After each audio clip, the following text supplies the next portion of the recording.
over, under, go round. A baby mole got to feeling big and wanted to show how he could dig. So he plowed along in the soft, warm dirt till he hit something hard and it surely hurt. A dozen stars flew out of his snout. He sat on his haunches, began to pout. Then rammed the thing again with his head. His grandpa picked him up half dead. Young man, he said, through your pate is bone. You can't butt your way through solid stone. This bit of advice is good, I found. If you can't go over or under, go round. A traveler came to a stream one day, and because it presumed to cross his way, and wouldn't turn round to suit his whim, and change his course to go with him. His anger rose far more than he should, and he vowed he'd cross right where he stood. A man said there was a bridge below, but not a step would he budge or go. The current was swift and the bank was steep, but he jumped right in with a violent leap. A fisherman dragged him out half drowned. When you can't go over or under, go round. If you come to a place that you can't get through or over the thing you want to do, it's to find a way around the impassable wall, not to say you'll go your way or not at all. You can always get to the place that you're trying to go if you'll set your sail as the wind is blowing. If the mountains are high, go around the valley. If the streets are blocked, go up some alley. If the parlor's car filled, go scoring a fight. If the front door's closed, go inside the gate. To reach your goal, this advance is sound. If you can't go over or under, go round.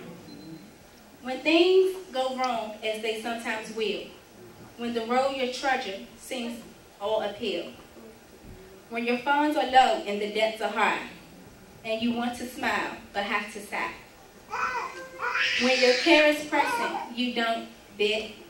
Rush you must, but you must not quit.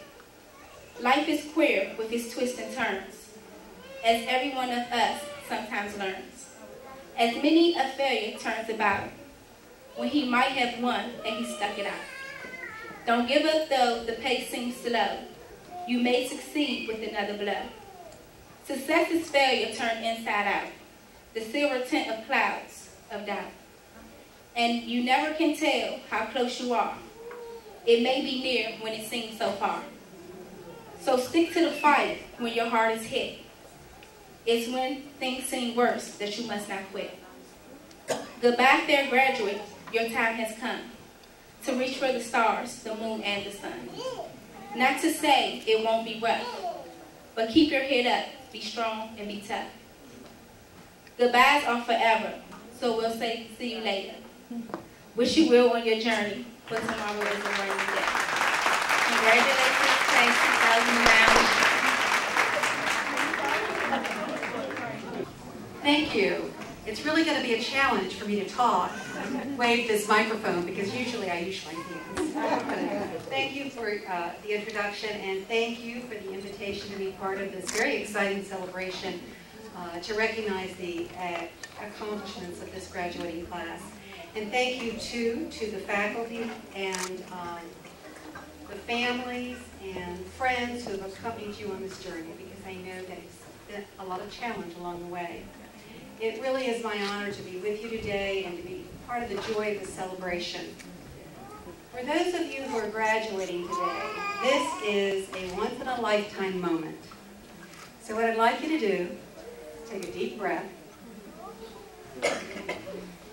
look around. Now what you've just done is what they've been learning. You know, everybody's stressed out these days, right? Everybody's saying relax. So when you take a deep breath, your lungs expand, do it again. That expansion presses the diaphragm down, stimulates the vagus nerve, goes up to the brain, stimulates the heart. It works. Good.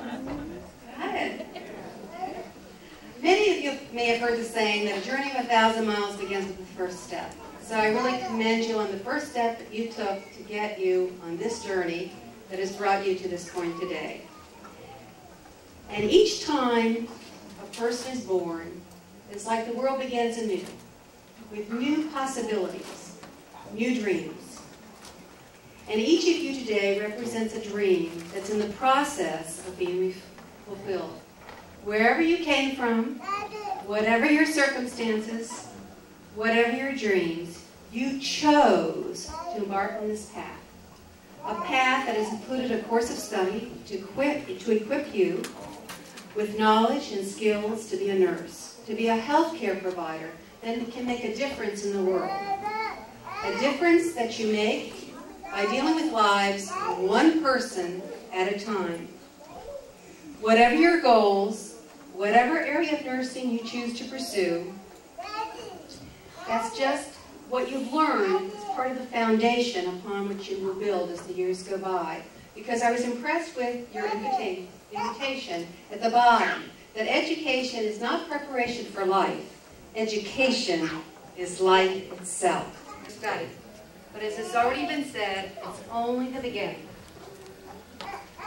You know, nursing has an incredible impact on life. And there has never been a more exciting, a more demanding, a more diverse, a more significant, and a more hopeful time to be entering the field of nursing. And you've heard from 1964, after over 40 years in nursing, I'm entitled to make that pronouncement. This is an incredible time to be entering the field of nursing. However, nursing doesn't exist alone. It exists in a context, and it exists in the context of other healthcare providers. And when we reflect on what's going on in healthcare in this country today, the healthcare debate, and you can't escape it, it's on the radio, it's on the TV, it's in the magazines, it's in the newspapers, we can't escape it. We can easily feel overwhelmed with the complexity and the magnitude of what it means to be caring for so many people with so many needs. And the debate goes on. And we cannot know today what healthcare reform is going to look like in this country. Even as we know we desperately need a different way of delivering healthcare so that more people, or all people, have access to healthcare. Instead, what we have are too many people without money, without insurance, without any benefits, without any access to healthcare at all. Otherwise, we wouldn't be having thousands and thousands of people come and camp out for free healthcare clinics across this country. So we know, even now, we don't have what we need for healthcare to provide for all the needs of people in this country. We also know we don't have enough healthcare providers. We don't have enough nurses, and we don't have enough nurses who are qualified to teach the nurses who are coming forth. And yet, somewhere in here, there may be some who are beginning today who will be part of that and going on to become teachers of other nurses along the way.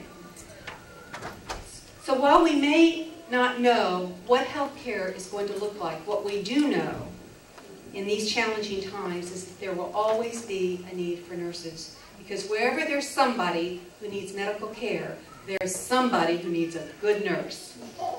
And nurses have a primary role in healthcare, even or especially on the front lines, because very often it's a nurse who does the initial assessment, who may then end up connecting with a doctor or another healthcare provider to come up with a plan of care, to implement that plan of care, to go on and connect that person to other healthcare resources.